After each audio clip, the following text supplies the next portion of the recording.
where I want it and just get a few unit kills, I should be able to take out the game fairly comfortably. Doomwheel has moved all over the corner and shoots at the Spirit Host base and wipes it out. But everything else just staying on my side of the riverbank and setting up the warp fire throwers for some charges, some shots rather. Really just aching to get that warp fire thrower shooting at the Graveguard, because that'll cut through the regen with the warp fire throwing goodness, which should be good. Next image, he has charged the gutter runners with his Black Knights from far afield, who have fled and bounced through the giant rats here, so that's why they are positioned as such behind the river there. But as for everything else, no damage. Next image, he moves his direwolves around to block off the Doomwheel. He doesn't want me moving too far further around, so that's what he's done there.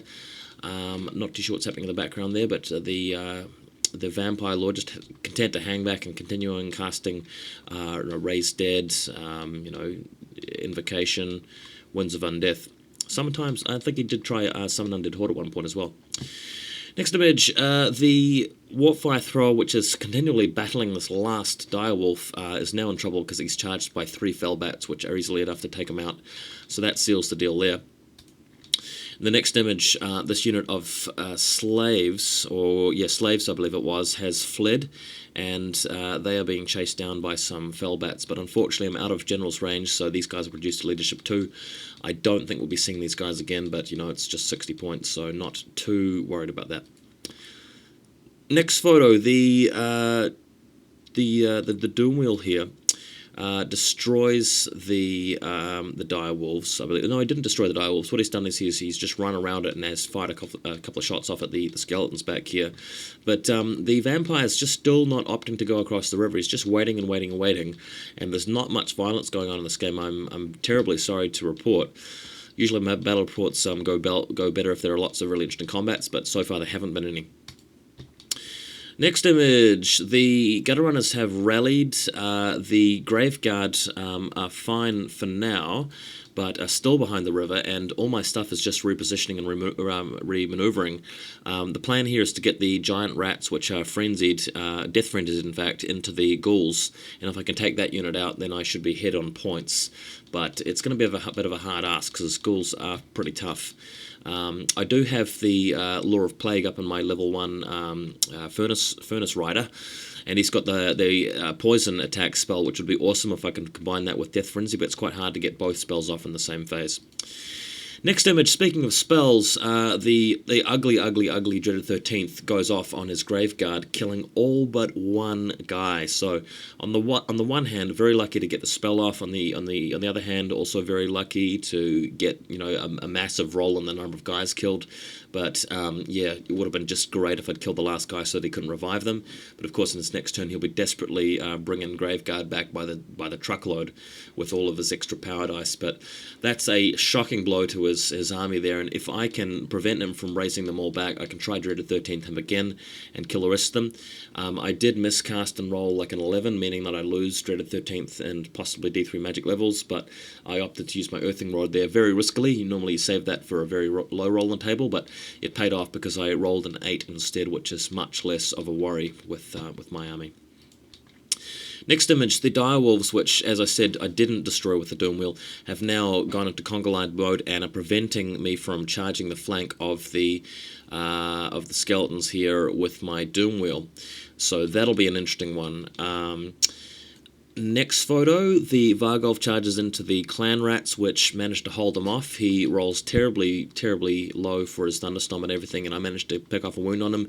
Because I've got 3 ranks, I actually ended up managing to draw the combat and hold, which was fortunate. Next image, the Doomwheel, what happens here? Can't quite remember what happened. Oh no, the Doomwheel...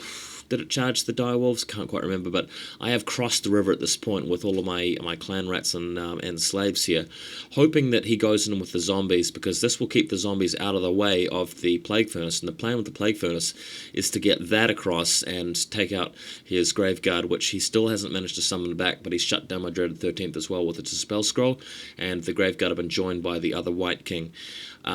He's put up another Spirit Host thanks to another Winds of Undeath, off, but the Spirit Hosts should be able to take it out with the Plague Furnace, because I think the Plague Furnace is a Warpstone weapon when it charges, and I drop the sensor, so hopefully that'll work. But we'll have to see. And in the meantime, the giant rats raging away against the ghouls in the background didn't quite manage to wipe out as many ghouls as I hoped, but I'm having a good crack at it.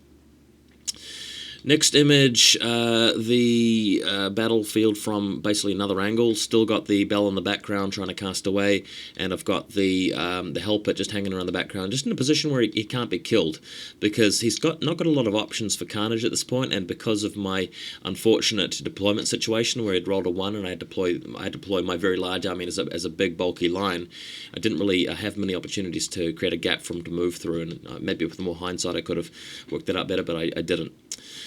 Next image, unfortunately for me, the Spirit Hosts now charge the Gutter Runners, which can't really do much about the Spirit Host. The Black Knights roll a very large charge distance coming across the battlefield to hit the Giant Rats in the flank, which should be the end of them because the Ghouls have still got more ranks than the Giant Rats do. So I'm likely to lose my unit there, which puts me in a bad position, because losing the Giant Rats and the Gutter Runners probably puts me behind on points here.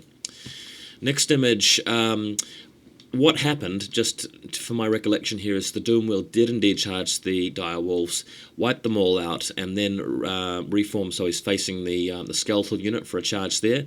The vampires have lost some skeletons at this point, either to a spell or to their own miscasts or whatever, but he casts Winds of Undeath again and puts a new Spirit Host in the way here, redirecting my Doom Wheel away so I can't crush his skeleton unit and cause the characters in it some trouble. Next image, the Black Knights, of course, destroy the Giant Rats and are now in a position where they can pursue, and they'll be pursuing away from the ghouls. So if you go to the next photo, they slam into the side of the Plague Furnace, which is not really where I want them. It means the Plague Furnace can't fight, they don't have to take toughness tests, and I'm just going to be stuck there for some time, which is a real bother. Next photo, the Clan Rats have finally lost combat against the Vargolf. They're down to just 5 members, and they flee, but they flee further away than the Vargolf chases them, so they may be able to rally and keep things in action for a little bit longer. Next image, luckily I am able to get just the right angle to charge the Abomination right past the Plague Monks and clipping into the corner of the Black Knights unit, assaulting them, which was just perfect because that means the Abomination can really just crush them in combat, and I can win on combat res quite nicely there because I'll have the plus 3 ranks in the banner and everything. Not Doom Wheel, the Screaming Bell moving back around there, and hopefully later in the game I should be able to get the Screaming Bell unit into the diminished unit of ghouls and pick myself up some points there. In the meantime, behind there, the Clan Rats have rallied, which will prevent the Vargolf from going into the Screaming Bell, hopefully. Next image, instead of shooting at the Spirit Host with my Doom Wheel, I move around behind it so that I can shoot the Spirit Host and then possibly charge the skeletons later. I didn't really want to charge the Spirit Host because only the Doom Wheel's gun has got a magic weapon, and I didn't really want to risk it. And his zombie's still not charging into combat. I can't believe it. I don't know why he isn't attacking my bait unit of Clan Rats in the middle there, but the slaves are now around in a position where I can actually flank charge the zombies, which would be quite good. And the Gutter Runner's managing to survive the combat against the Spirit Host too. Next photo, the Doom Wheel shoots at the Spirit Host, but ironically misfires, goes out of control, and accidentally charges into the zombie unit, not the zombie unit, the skeleton unit, which wasn't what we expected. And unbelievably, he rolls a 6 for the impact hit, so +1, that's 7. Kills 7 skeletons immediately. The Vampire Lord moves over with his Fencer's Blade, attacks the Doom Wheel, does no damage, and the rats and so forth do a wound on him. And he's beaten so badly with combat res after that the combat res is exactly enough to take out all the rest of the skeletons and the 2 necromancers and the Vampire Lord himself, only barely with one wound. And he immediately concedes the game. So that's it, guys. Hopefully you enjoyed that unexpected ending, but I was in a little bit of a bad way had this not happened. Well, actually, no, I think I would have won the game, but it would have only been a small win, but this is definitely a big win because I nailed the bunk with all his points in it, and that just means the rest of his army crumbles and I can mop up. So awesome stuff. I hope you guys enjoy this one. A rare game of Warhammer. We'll be doing a lot more War Machine and Hordes in the near future, especially with the tournament coming up this weekend. My last battle report, I mentioned it was a Masters tournament. That's false. I don't know what I had that mixed up with. It's not a Masters tournament. It's just a regular tournament with many systems in it. Thanks for watching, as always.